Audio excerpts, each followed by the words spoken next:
Abominable, de délit de fuite, des gens qui pactaient en ont heurté d'autres, les ont tués, sont partis. Il est arrivé quelquefois où on avait des problèmes, je dirais, d'ordre moral. On se disait dans quelle mesure il faut intervenir. Quand on a un ami, et il y a eu des campagnes de la Société d'assurance auto du Québec qui a pris un verre, qu'est-ce qu'on fait? Est-ce qu'on lui dit « donne-moi tes clés », on le laisse partir? Une fois qu'on l'a laissé partir, puis on sait qu'il est en état d'ébriété, est-ce qu'on appelle la police? Qu'est-ce qu'on fait? Parce qu'on veut pas... Si lui prend la route et décide de le faire, il risque sa vie, mais on ne veut pas qu'il risque la vie des autres en plus. Parce que tu peux croiser cette personne-là, te faire rentrer dedans, puis c'est fini. Alors, à Boucherville, une serveuse d'un bar a appelé la police pour empêcher un client ivre de conduire et son patron n'a pas aimé ça. Puis il a dit, t'as pas d'affaire à appeler la police, il fallait que tu le laisses aller, le gars t'a pacté, mais c'est pas de nos affaires. Et il l'a congédié. Elle est avec nous. Il s'agit de Valérie Couturier. Bonsoir, Valérie. Bonsoir. Alors, qu'est-ce qui s'est passé exactement? En réalité, c'est quand j'ai terminé mon quart de travail un vendredi soir, je suis allée m'installer au bar. On a pris un verre avec des amis. Puis, proche de la fermeture, il y a un homme qui voulait quitter le restaurant, mais on avait entendu un petit peu parler de lui durant la soirée parce qu'il parlait fort, il faisait des... On avait remarqué qu'il avait peut-être consommé un petit peu trop. Puis, en se dirigeant vers la sortie, on le regarde, mes amis et moi, puis il marche drôlement, je pourrais dire. Puis là, mes amis, moi, on dit, est-ce qu'on va l'arrêter? On lui demandait qu'est-ce qu'il compte faire. Finalement, il me dit, bien, qu'il s'en va. Fait que là, il me dit, ben, tu peux venir me raccompagner chez moi si tu veux. Je dis, ben non, monsieur, je suis pas plus apte à conduire que vous. Moi aussi, j'ai consommé. Puis, je vais vous appeler un taxi, ça va me faire plaisir. Non, non, non, moi, je laisse pas ma voiture ici. Puis, monsieur, il quitte, alors il sort du restaurant avec ses clés dans ses mains. Et il voulait conduire? Il voulait conduire, là. Il voulait pas laisser sa voiture dans le stationnement, lui. Il était une belle voiture, là. Et là, vous le voyez manifestement en état d'ébriété. Oui, oui. Tu sais, qu'il vous voit et vous vous dites, on appelle le 911 ou... Bien, premièrement, on est sorti dehors, on est allé voir s'il allait vraiment rentrer dans sa voiture. Puis une fois qu'on a vu qu'il était dans sa voiture, un de mes amis est allé à la voiture directement. Puis moi, dans ce cas-là, j'ai appelé la police. Parce qu'on s'entend que deux jeunes envers un monsieur, on n'a peut-être pas nécessairement le long bout, tandis que la police, bon, elle a un impact plus grand.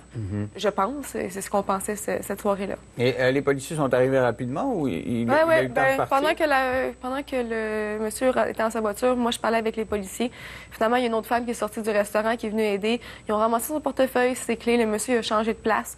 Il est allé côté passager. Il s'est attaché, puis il est resté là. Puis nous, on est rentré dans le restaurant. Puis les policiers sont arrivés après 3-4 minutes après.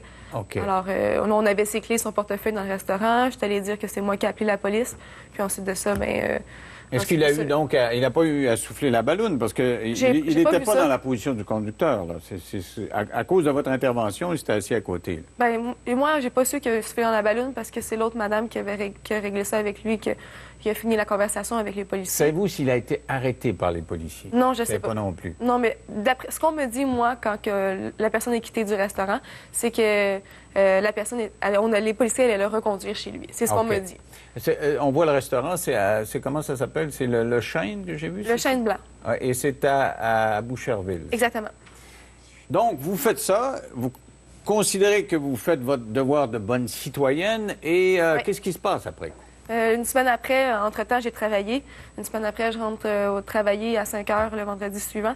Puis mon gérant me dit, Valérie, prends pas la peine de t'habiller, j'aimerais ça te parler dans le bureau. Là, je fais, OK, il va chercher les deux propriétaires, on s'installe dans le bureau.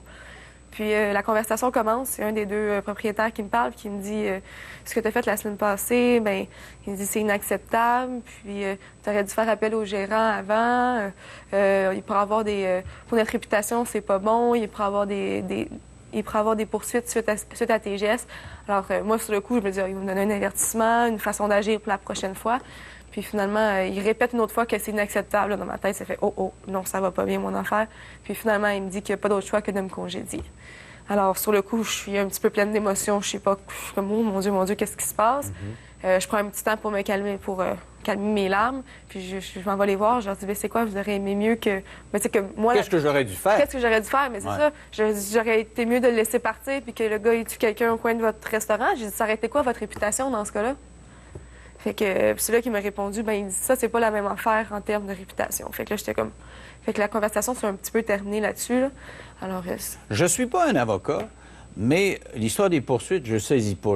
Je comprends pas que quelqu'un en état d'ébriété, où les policiers sont intervenus, pourrait déposer une poursuite contre le restaurant. Je vois pas. Là. Moi non plus, je vois pas. Puis en plus, à ce moment-là, j'étais cliente.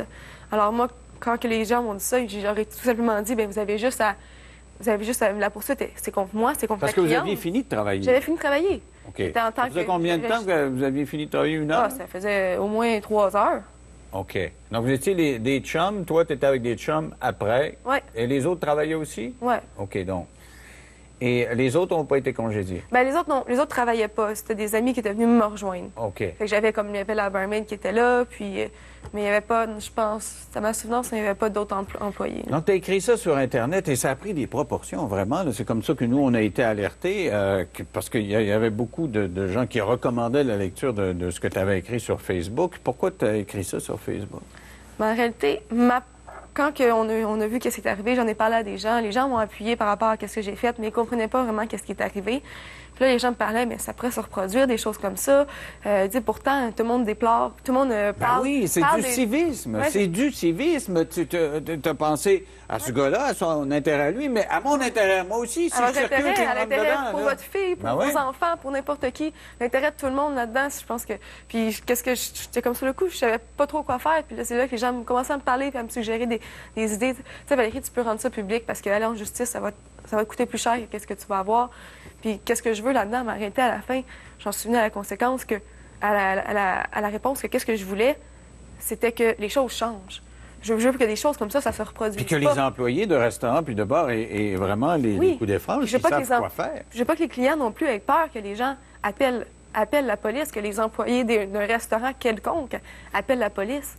C'est pas ça l'intention. On a voulu parler au patron de l'endroit qui ne veut pas nous parler, mais il a quand même accordé un petit extrait d'entrevue à notre journaliste Mélanie Bergeron. Écoute ce qu'il avait à dire. Là. On ne s'est pas revus, puis la dernière version que j'ai vue, c'est quand c'est apparu dans les médias sociaux. J'aurais vraiment aimé ça, lui dire le pourquoi de notre action cette journée-là, puis d'entendre sa version des faits, au lieu de la voir sur les médias sociaux. Donc, en fait, vous n'avez jamais su c'était quoi sa version. Elle n'a pas su c'était quoi la vôtre. Ça a fini par un congédiement. Il n'y a pas eu d'avertissement. Ça finit par un congédiement et ça finit par un énorme malentendu. Donc, tout ça, c'est un gros malentendu, c'est ce que vous dites? Tout ça, c'est un gros malentendu, exactement. Tu dis de ça, là, il dit elle nous a pas parlé, je n'ai pas parlé. De ce que tu m'as raconté avant, là, ça s'est dit dans le bureau, là? Ben ouais, mais moi, ils m'ont congédié. Ils m'ont jamais demandé ma version des faits, vous savez. J'ai jamais eu de version. Ils m'ont jamais demandé qu'est-ce qui s'est passé cette soirée-là. Ils m'ont juste dit ce qui est arrivé, ça n'est pas acceptable. Et il liait ça, vraiment ça, à la consommation d'alcool. Je sais pas, tu as peut-être un conflit avec le patron. Oui. C'est peut-être, je sais pas, peut-être que tu t'es chicané avec quelqu'un puis s'est servi de ça puis te met dehors, non? Moi, je me suis chicané avec personne, en tout cas. Non? Vous pouvez demander... tous mes collègues étaient très... ils ne comprenaient pas la raison de pourquoi ils m'avaient congédié, puis... Donc, il serait surpris par la réaction des médias sociaux, dans le fond, lui. C'est pour ça qu'il dit... Oh, oui, là, je pense que c'est ça. Est-ce qu'il a essayé d'entrer en contact avec toi?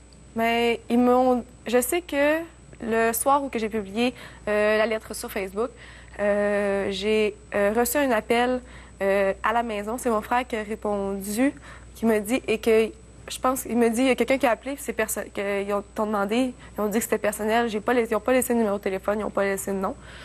Puis après ça, j'ai une amie qui m'a envoyé un message. Elle m'a demandé, Valérie, est-ce que je peux t'appeler? J'ai dit, ouais. Fait que là, je l'appelle. Elle dit, ouais. Elle dit, Dave m'a demandé est-ce que tu l'appelles? Puis elle dit, je comprends pas pourquoi. J'ai dit, là, j'ai expliqué l'histoire. J'ai dit, parce que j'ai mis une lettre sur Facebook, puis je pense qu'il veut reparler à ça. Mais cette soirée-là, ça venait d'arriver. Mon avocat me dit, laisse aller. OK, donc tu as senti qu'il voulait te contacter, mais il n'y a pas eu de contact. Puis après ça, ils m'ont dit qu'ils avaient réessayé de me contacter, mais j'ai une boîte vocale sur mon cellulaire, j'ai une boîte email. Est-ce que tu serais prête à aller travailler pour eux à nouveau, là, maintenant? Présentement, je pense pas que l'ambiance serait très agréable. Oui, hein? Entre eux et moi, mais c'est sûr que j'ai eu une belle expérience là-bas. Est-ce que tu as reparlé au client? Est-ce que tu as vu le client? Non. Est-ce que tu regardes ce que tu as fait? Non. Non? Tu fais bien de ne pas regretter.